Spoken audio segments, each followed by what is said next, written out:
Olá, Cristina, tudo Oi, bem? João. Tudo bem. Um prazer estar aqui com você. Uhum. É claro, a gente tem uma conversa hoje, né? Eu queria conversar com a Cris Gomes, que é uma psicanalista. A gente tem um assunto aqui para tocar, né? Um poema do T.S. Eliot. Mas antes disso, Cris, eu queria que você comentasse um pouco sobre esse projeto, sobre o site do Outsiders. Que projeto é esse? Em que consiste? Qual que é a posição, o destino dele? Fala um pouquinho para a gente. Então, João, é muito bom estar conversando com você e contar um pouco disso.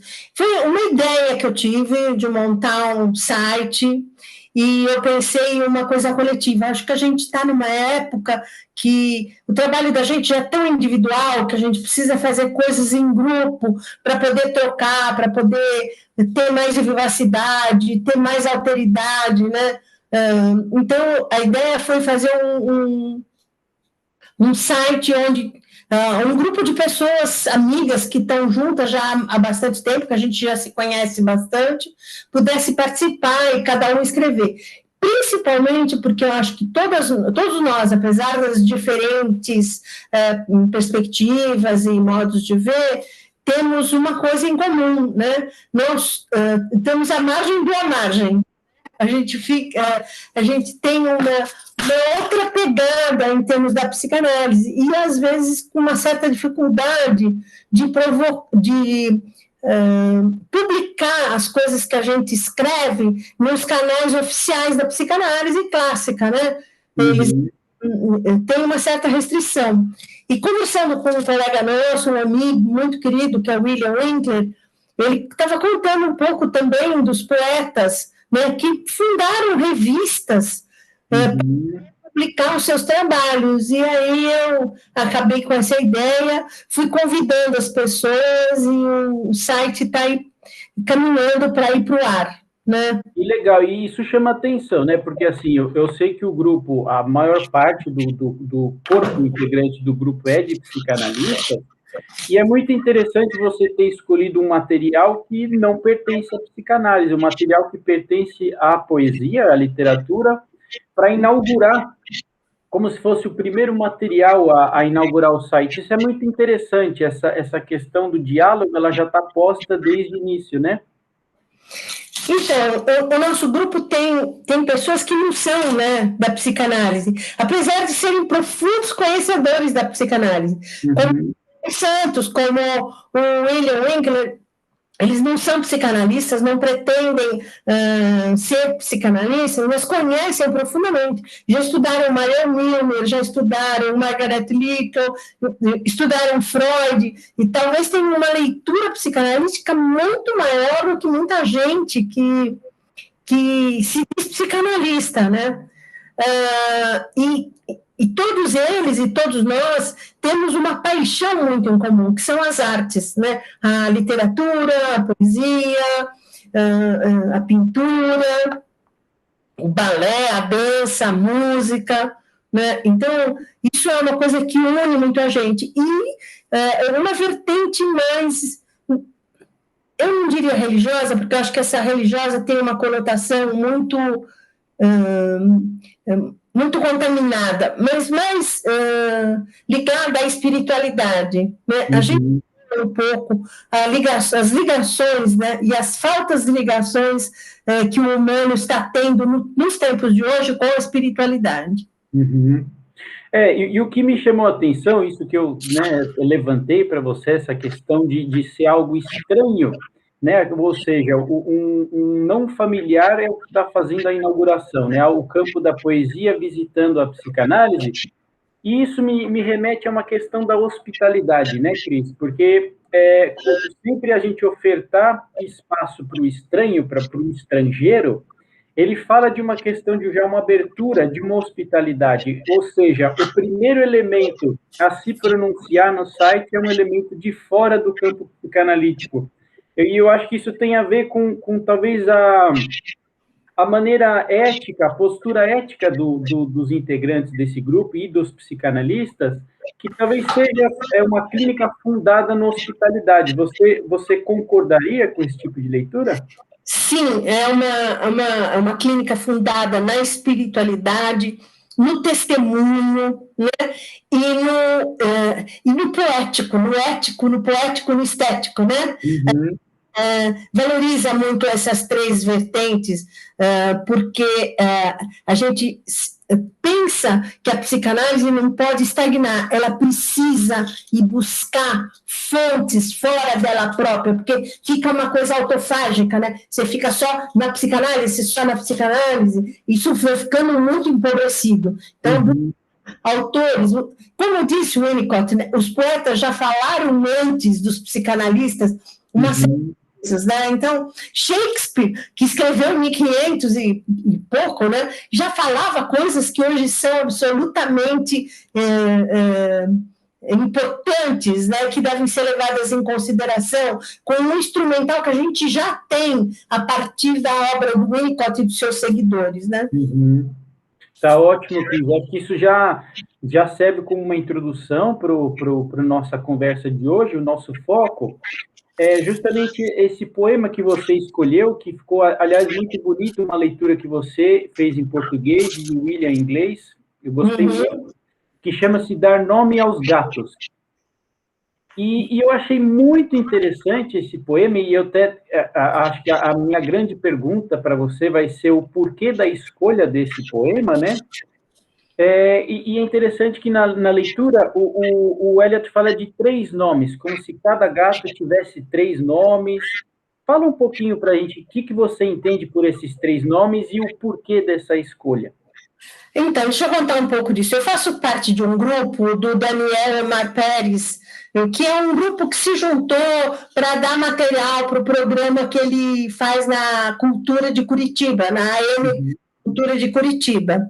E o grupo chama A Noite Todos os Gatos São Pardos, né? Que, aliás, o Daniel lê com sotaque espanhol, argentino dele, que é muito divertido. Gosto muito disso, né? E aí eu resolvi gravar essa poesia do Eliot para postar no grupo do À Noite Todos os Gatos São Pardos, né? Quando eu fui ler a poesia, ela e não é psicanalítica, porque ela permite uma leitura psicanalítica incrível, né? Quer dizer, todos os gatos somos nós, que temos sempre 3 nomes, né? O nome que a gente se conhece, o nome que as pessoas nos chamam na intimidade, né? O nome que você tem no seu documento e, quiçá, o nome que você tem escondido no seu coração que nunca foi desvelado, né? Eu acho que é muito interessante, né? Porque no grupo, né? Eu sei que vocês estudam o Winnicott, né? O Winnicott é um autor fundamental. E a gente sabe que o Winnicott tem uma leitura sobre o self do ser humano, como se o self estivesse para além de qualquer nome, para além de qualquer apreensão, né? Da racionalidade da palavra. Então, o poema me remeteu a isso, como se cada pessoa tivesse, de fato, como você falou, um nome no coração, né? De acordo com o Winnicott, a gente poderia dizer assim, o self central teria um nome, só que é um nome que está para além de qualquer apreensão, né? Eu fiquei pensando muito nisso quando... Sim, né? Sim. O verdadeiro self, né, segundo o Winnicott, ele está escondido, né? Ele está encoberto, né, por defesas, por coisas, ele não está à mostra, porque ele fica protegido. E esse nome secreto, esse nome que está escondido, né, a gente pode pensar uma interpretação possível desse poema. Eu não quero reduzir, né, o poema pode ter interpretações muito mais amplas, mas uma das interpretações possíveis, sim, é esse nome que está no cerne do nosso ser, né? Do verdadeiro self. E é interessante porque ele vai ele vai criando palavras para falar desse lugar. Então, assim, ele fala inefável, e aí ele cria uma outra palavra que nem existe, né?